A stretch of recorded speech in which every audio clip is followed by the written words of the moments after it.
एक बार राजा विक्रमादित्य शिकार खेलते खेलते एक ऊंचे पहाड़ पर आए। वहां उन्होंने एक साधु को तपस्या करते देखा। साधु की तपस्या में विघ्न न पड़े, यह सोचकर वे उन्हें श्रद्धापूर्वक प्रणाम करके लौटने लगे। जैसे ही वे वापस जाने लगे, अचानक साधु ने रोकते हुए कहा, ठहरो विक्रमादित्य, मैं तुम्हारी शिष्टता से प्रसन्न हूं। यह कहकर साधु ने विक्रमादित्य को एक फल देते हुए कहा, जो भी इस फल को खाएगा वह तेजस्वी और गुणवान पुत्र प्राप्त करेगा। राजा विक्रमादित्य ने वह फल सहर्ष स्वीकार कर लिया और साधु से आशीर्वाद लेकर अपने महल की ओर लौट पड़े। चलते चलते मार्ग में अचानक उन्होंने देखा कि एक स्त्री घबराई हुई सी दौड़ती चली आ रही है। विक्रमादित्य भी उसके पीछे पीछे दौड़ने लगे। उन्होंने देखा कि वह औरत एक कुएं के पास जाकर रुक गई। जैसे ही उसने कुएं में छलांग लगानी चाही, विक्रमादित्य ने उसे पकड़ लिया। उन्होंने उस स्त्री से पूछा, बहन, तुम आत्महत्या क्यों करना चाहती हो? मुझे बताओ, मैं तुम्हारी मदद करूंगा। वह स्त्री रुदन स्वर में बोली, मैं बहुत दुखी हूं। मेरा पति मुझे मारता पीटता है और कहता है कि मेरा एक भी पुत्र नहीं है, सारी केवल लड़कियां हैं। उस स्त्री की दास्तान सुनकर राजा विक्रमादित्य को उस पर दया आ गई। उन्होंने वह फल उसे देते हुए कहा, बहन, तुम चिंता मत करो, इस फल को खाकर तुम्हें यशस्वी पुत्र प्राप्त होगा। फल पाकर वह स्त्री विक्रमादित्य का धन्यवाद कर अपने घर लौट आई। इतनी कहानी सुनाने के बाद पुतली ने राजा भोज से कहा, राजा भोज, अब मैं तुम्हें एक चमत्कार की घटना सुनाती हूं, सुनो। एक दिन राजा विक्रमादित्य के राज दरबार में एक ब्राह्मण आया। उसने द्वारपालों से कहा, मैं राजा विक्रमादित्य को एक अनमोल भेंट देना चाहता हूं। ब्राह्मण की बात सुनकर एक द्वारपाल अंदर गया और राजा विक्रमादित्य से बोला, महाराज, द्वार पर एक ब्राह्मण आया है। वह कहता है कि मैं राजा को एक अनमोल भेंट देना चाहता हूं। यह सुनकर राजा विक्रमादित्य ने कहा, ठीक है, उसे अंदर भेज दो।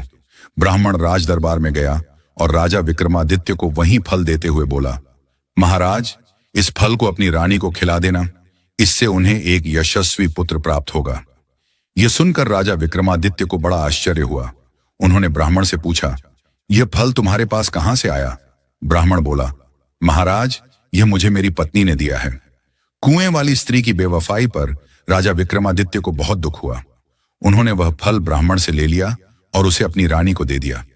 कुछ समय बाद राजा विक्रमादित्य के दरबार में एक रोज नर्तकी आई और विक्रमादित्य से बोली, महाराज, आप तो जानते ही हैं कि मैं एक पापिन हूं और कई सालों से आपके राज्य में रह रही हूं। इसलिए मैं आपको एक अनमोल फल भेंट करना चाहती हूं, जिससे आपका वंश चले। यदि आप बुरा न माने तो मेरी यह भेंट स्वीकार करें। फल देखकर राजा विक्रमादित्य चौंक गए। उन्होंने पूछा, यह फल तुम्हारे पास कहां से आया? राजनर्तकी बोली, महाराज, यह फल मुझे आपके महामंत्री के पुत्र ने दिया है। यह फल उसे उसकी प्रेमिका ने दिया था। नर्तकी की बात सुनकर राजा विक्रमादित्य का माथा ठनका। उन्होंने महामंत्री के पुत्र को बुलवाया। उसने विक्रमादित्य को बताया कि वह फल महारानी ने उसे दिया था। वह और महारानी, इतना कहते कहते वह रुक गया। यह सुनकर राजा को बड़ा धक्का लगा।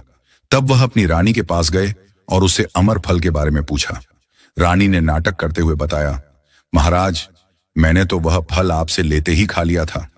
यह सुनकर विक्रमादित्य ने वह फल रानी को दिखाते हुए कहा, झूठ मत बोलो, तुमने वह फल नहीं खाया। यह फल मुझे राजनर्तकी ने दिया है। यह सुनकर रानी के होश उड़ गए। उसकी चोरी पकड़े जाने पर वह भय से थर थर कांपने लगी और मूर्छित होकर नीचे गिर पड़ी। विक्रमादित्य को इस बात का गहरा सदमा पहुंचा और उन्होंने राजपाट त्याग कर जंगल में जाकर साधना करने का निश्चय किया। इसकी सूचना तुरंत इंद्रदेव को मिल गई। वे उनके परम भक्त थे। इस तरह विक्रमादित्य को जंगल में तपस्या करते देख देवराज इंद्र को उनके राज्य की चिंता हुई।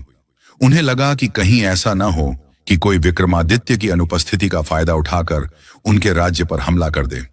यह सोचकर इंद्र ने अपना एक दूत राजा विक्रमादित्य का रूप धरकर उनके राज्य में भेज दिया। कई वर्षों तक तपस्या करने के बाद राजा विक्रमादित्य के मन में आया कि एक बार अपने राज्य में वापस जाकर अपनी प्रजा का हाल देखें। यह विचार कर वे अपनी राजधानी वापस लौट आए। जैसे ही वे अपने महल के द्वार पर पहुंचे, देवदूत ने उन्हें रोककर पूछा, कौन हो तुम? राजा विक्रमादित्य ने कहा, मैं इस राज्य का राजा विक्रमादित्य हूं। लेकिन तुम कौन हो? देवदूत बोला, मैं यहां का राजा अज्ञ बेताल हूं। यह सुनकर राजा विक्रमादित्य बोले, अगर तुम इस राज्य का राजा हो तो मुझे युद्ध में परास्त करके दिखाओ। देवदूत ने राजा विक्रमादित्य की चुनौती स्वीकार कर ली।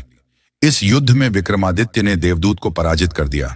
तब पराजित देवदूत ने कहा, मैं मान गया हूं महाराज, आप ही राजा विक्रमादित्य हैं, क्योंकि मुझे पराजित करना आम मनुष्यों के वश की बात नहीं है।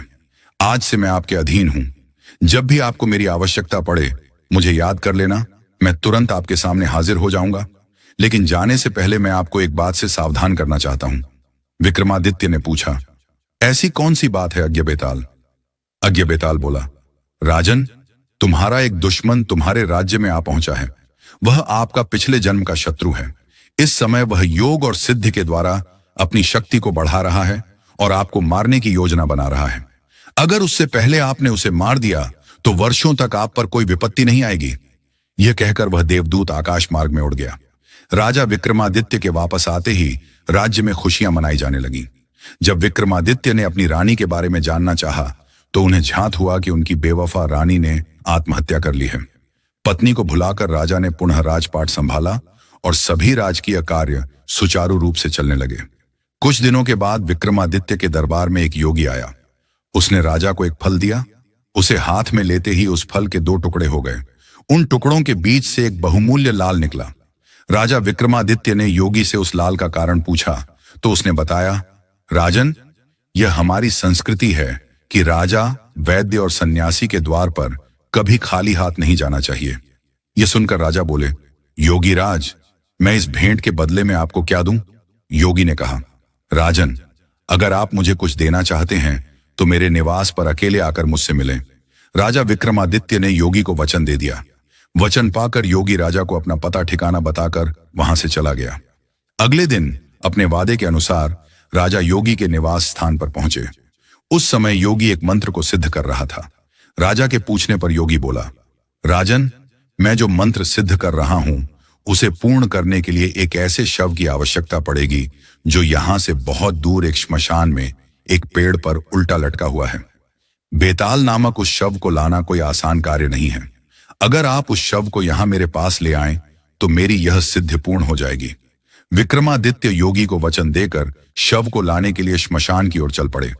श्मशान में पहुंचकर विक्रमादित्य ने पेड़ पर उल्टे लटके हुए बेताल को बड़ी मुश्किल से नीचे उतारा और कंधे पर लाद कर योगी के पास ले जाने की कोशिश की, लेकिन बार बार उनकी असावधानी का फायदा उठाकर बेताल उड़ जाता और फिर से श्मशान में उसी पेड़ पर उल्टा लटक जाता।